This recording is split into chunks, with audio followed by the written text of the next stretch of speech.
네, 여러분 안녕하십니까? 오늘은 삶의 자리에서의 영성 이런 주제로 이야기를 하겠습니다. 네, 우리 인간의 마음은 이 지성과 감성과 의지로 구성이 됩니다. 이 영은 우리 안의 영은 바로 이 인간의 마음을 지배합니다. 지성, 감성, 의지를 지배하는 것이 바로 영성이 되는 것입니다. 이 성경 전체를 바라보면 약 5가지 정도의 삶의 자리에서 영성을 추출해낼 수가 있습니다. 오늘 5가지에 대해서 좀 이야기를 하겠습니다. 네, 먼저 나는 약해도 강하다고 선언하라. 사도 바울이 그렇게 살았던 것 같습니다. 언제나 사도 바울은 약했지만 그는 강하다고 고백을 했습니다. 하나님께서 약한 바울을 강하게 만들어 주었습니다. I am weak but strong. 바로 이것입니다. 요에서 3장 10절에 보면 약한 자도 이르기를 나는 강하다고 할지어다. 할렐루야. 아멘인 것입니다. 보십시오. 우리 인간은 약합니다. 저도 약하고 여러분도 약합니다. 그러나 말씀 안에서, 성령 안에서, 믿음 안에서 우리는 강한 자인 것입니다. 영어를 한번 볼까요? Let the weakling say, I'm strong. 바로 이것입니다. 다음 슬라이드 보겠습니다. 두 번째 삶의 자리에서 영성은 바로 상황이 나빠도 좋아진다. 바로 이것입니다. 여러분 한나 보십시오. 그녀에게는 아들이 없었습니다. 그녀는 매일 성전에 가서 그 나쁜 상황이었지만 기도를 통해서 결국은 사무엘을 하지 않습니까? 바로 좋아짐의 영성인 것입니다. Even when things get bad, things get better. 바로 이것입니다.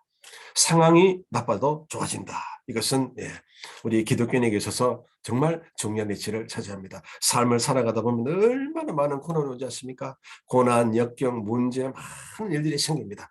그럴 때마다 우리는 상황이 나빠도 반드시 좋아진다. 그런 입술의 고백이 굉장히 중요한 것 같습니다.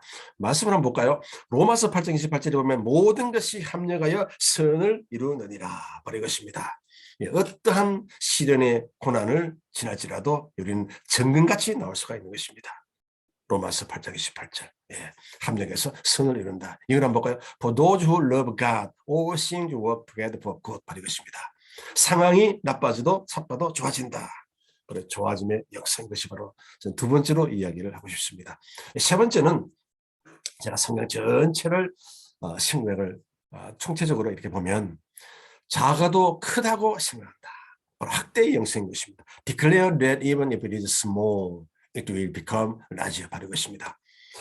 열왕기상에 보면 엘리야가 3년 반 동안 비가 오지 않자 그는 끝없이 기도합니다.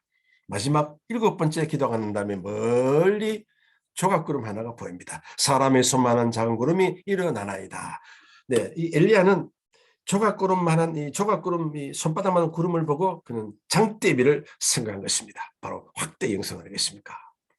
A cloud as small as a man's hand. 바로 이것입니다. 삶의 자리에서 영성, 작아도 커진다. 점점점 팽창된다. 확장된다. 이런 사고방식, 우리 기독교인의 삶에 있어서 저는 아주 굉장히 중요한 영성이다. 그렇게 생각한 것입니다. 그다음 네 번째, 없어도 있다고 선언하라. 바로 누굽니까? 아브라함 이야기입니다. 존재의 영성입니다. 없어도 있다. 세상의 논리를 보면 없는 것은 없는 것이고 있는 것은 있는 것입니다. 존재와 비존재 같을 수가 없는 것입니다. 그러나 우리 기독교인의 영성 중의 영성은 바로 이 존재의 영성인 것입니다. 없어도 있다. 아브라함처럼. 말씀을 한번 볼까요? 로마서 4장 17절에 보면 하나님은 죽은 자를 살리시며 없는 것을 있는 것처럼 부르시는 이시니라. 할렐루야. 바로 이것입니다. 없는 것, 있는 것. 존재와 비존재. 존재의 영성, 비존재의 영성. 우리는 양갈림 속에 있습니다. The God who gives life to the dead and causes the being things that were not. 바로 이것입니다. 없어도 있다. 존재의 영성. 삶의 자리의 영성에서 정말 중요한 위치를 차지하는 것입니다. 마지막으로 한번 볼까요?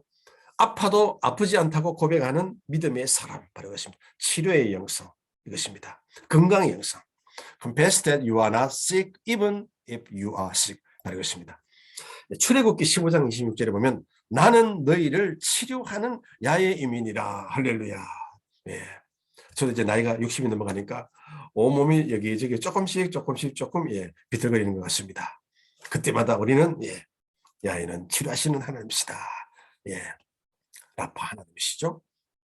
이걸 한번 볼까요? I'm the Lord who heals you. ESV 성경에서는 I am the Lord your healer 이렇게 되어 있습니다. 아파도 아프지 않다. 바로 이것입니다. 삶의 잘세의 영성.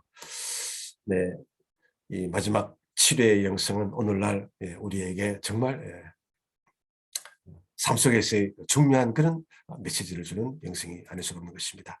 네, 이렇게 삶의 자리에서의 영성을 뭐 요약을 해보면 강함의 영성, 또 좋아짐의 영성, 또 점점 커짐의 영성, 확대의 영성, 그리고 존재의 영성, 그리고 치료의 영성, 이 5가지는 결국 말씀과 믿음과 기도와 성령, 그럴 때 우리는 순종의 마음이 생기지 않겠습니까? 결국 말씀과 믿음과 기도 성령은 삶의 자리에서의 영성을 마음껏 누릴 수 있는, 나아가서 하나님의 기적을 체험할 수 있는 그런 놀라운 영성이 되는 것입니다. 네, 언제나 저는 희망의 방송을 하도록 하겠습니다. 여러분의 신앙생활이 날마다 변화되고 성장되고 성숙되고 진보되기를 기도합니다. 여러분 대단히 감사합니다.